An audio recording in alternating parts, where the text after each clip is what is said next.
Chester ate cheese and cherries for lunch. Mom took a photo of me holding my trophy.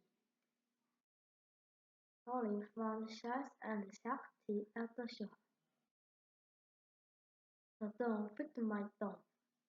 The whales talk to each other very easily.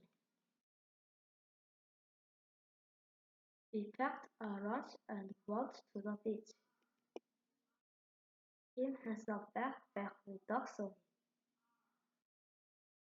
Asha washes her hair and brushes her teeth before bed. Dad does his math homework and Ted takes the bus.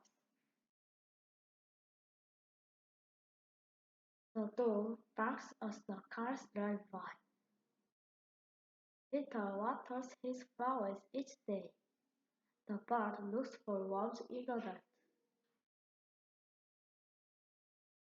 The horn blows before the storm. Ted helps